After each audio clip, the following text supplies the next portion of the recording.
বন্ধুরা সকল আসসালামু আলাইকুম। আশা করছি সবাই অনেক ভালো আছেন। Welcome to dream house YouTube চ্যানেলের সাথে থাকার জন্য সকলকে ধন্যবাদ। সকলকে শীতকালীন নববর্ষের শুভেচ্ছা। Happy new year 2025। ওকে, কথা বলবো বরাবরের মতোই ইউরোপ ওয়ার্ক পারমিট নিয়ে। এই সার্ভিসগুলো নিয়ে আপনাদের মাঝে সবসময় আলোচনা করি।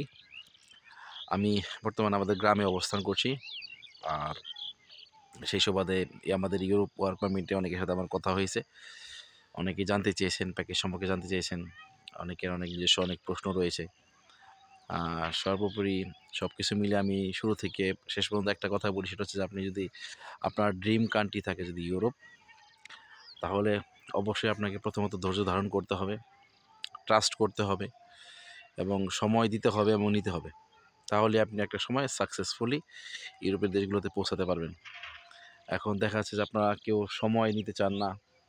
আমার সাথে এমন লোকের কথা হলো যারা আসলে প্রাথমিক যে স্যালারিটা হয় ইউরোপের সেনজেনভুক্ত কান্ট্রিগুলোতে, যেমন অলমোস্ট 1000 ইউরোর মতো, সেটা বাংলাদেশি টাকা কনভার্ট করে দেখা যাচ্ছে 1,20,000 প্লাস হয়ে যায়। ঠিক আছে, স্টার্টিং লেভেলে 1,20,000 টাকার প্লাস হলে আমি মনে করি যে সেটা একদম একবারই খারাপ না। ঠিক আছে, তো অনেকের কাছে এই স্যালারিটাও কম হয়ে যায়। তো আপনার স্বপ্ন যদি থাকে ইউরোপে যাবেন, তাহলে আপনি স্যালারির দিকে ফোকাস না করে, কাজের দিকে ফোকাস না করে আপনার ড্রিম কান্ট্রি ইউরোপের দিকে আপনি অগ্রসর হন। ঠিক আছে, আপনার সেখানে প্রাথমিক পর্যায়ে স্যালারিটা একটু কম হলেও পরবর্তীতে কিন্তু আপনার স্যালারিটা অবশ্যই বাড়বে। ঠিক আছে, এবং সেটাও যদি না হয়, অনেক ধরনের ওয়ে আছে। আপনি হয়তো সেখান থেকে পরবর্তীতে সেনজেনভুক্ত কান্ট্রিগুলোর অনেক বড় বড় কান্ট্রি, যেমন France, Italy, German, Netherland, Switzerland, Sweden, Spain, Portugal, তো এরকম অনেক কান্ট্রি রয়েছে, ভালো ভালো কান্ট্রি রয়েছে। আপনি সেখানেও মুভিং করে চলে যেতে পারবেন।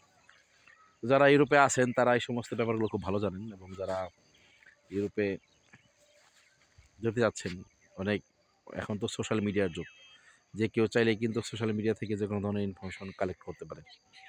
তো তারা অবশ্যই এই ব্যাপারগুলো জানেন যে ইউরোপের দেশগুলোতে অবশ্যই অনেক হাই স্যালারি হয়, ঘন্টা হিসেবে তারা পে করে থাকে। প্রাথমিক পর্যায়ে যদি স্যালারি কমও হয় সমস্যা নেই, আপনার স্যালারি হবে আপনার স্কিল ওয়াইজ। ঠিক আছে, আপনার যদি কোনো ধরনের কাজ না জানা থাকে সেক্ষেত্রে অবশ্যই আপনি একটু কম স্যালারি পাবেন। যখন যদি আপনার কাজ জানা থাকবে, কোনো একটা স্কিল ওয়ার্কার হিসেবে আপনি সেখানে যাবেন, সেক্ষেত্রে তারা অবশ্যই আপনার স্যালারিটা হাই করে ধরবে। তো আমি রিসেন্টলি যে সমস্ত প্রবলেমগুলো ফেস করেছি, মানে যে সমস্ত প্রশ্নগুলোর সম্মুখীন হয়েছি, সেটা হচ্ছে স্যালারি সংক্রান্ত। এবং অনেকের প্রশ্ন ছিল কতদিনের কন্ট্রাক্ট থাকবে, পরবর্তীতে কন্ট্রাক্ট রিনিউ করবে কি না, ঠিক আছে, না করলে উপায় কী। ঠিক আছে, অনেক ধরনের প্রশ্ন থাকতেই পারে, স্বাভাবিক।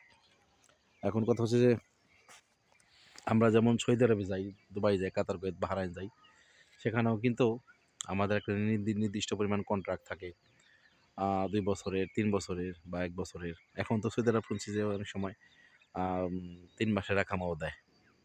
ঠিক আছে, তো সেক্ষেত্রে কিন্তু ইউরোপের দেশগুলো আপনার 1 বছর থেকে শুরু করে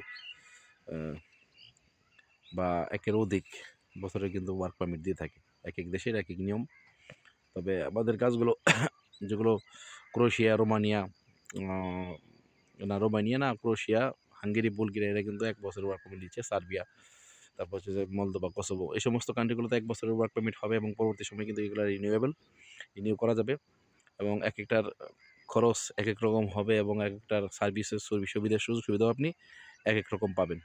তো অবশ্যই আপনারা জানাবেন, যার যে ব্যাপারে জানার আগ্রহ আছে। অনেকেই জানতে চান, ঠিক আছে, শুধু জানতে চেয়ে পরবর্তী বসে থাকেন। আমি বলি যে আপনারা ট্রাই করেন, চেষ্টা করেন। ঠিক আছে, আমার মাধ্যমে না হোক, আপনার অন্য কারোর মাধ্যমে যান, সমস্যা নেই।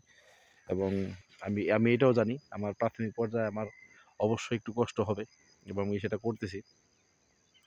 যখন আমার নিজের পার্সোনাল ক্লায়েন্টগুলোর সাকসেসফুলি আমি তাদের স্বপ্নটাকে পূরণ করতে 100% সহায়তা করতে পারবো, ঠিক আছে, তাদের ড্রিম কান্ট্রি তাদেরকে পাঠাতে পারবো, তখন আমাকে আর পিছনে ফিরে তাকাতে হবে না, এবং তখন আমি আপনাকে খুঁজবো না, আপনারা আমাকে খুঁজে নেবেন। এটা আমি জানি। তো সেই সেই হিসেবে কাজ করে যাচ্ছি এবং যতটুকু সম্ভব আপনাদেরকে ইনফরমেশন দেওয়ার চেষ্টা করতেছি। সব যে দেশে লাইন দেবে সে দেশের ব্যাপারে বলার চেষ্টা করতেছি। আপনারা অবশ্যই আগে যাচাই বাছাই করে নেবেন, সমস্যা নেই। একটা কোম্পানি আপনাকে কাজ না করে আপনার কাছ থেকে কস্ট নেবে না, খরচ নেবে না, ঠিক আছে? এই জিনিসটা অবশ্যই খেয়াল রাখবেন।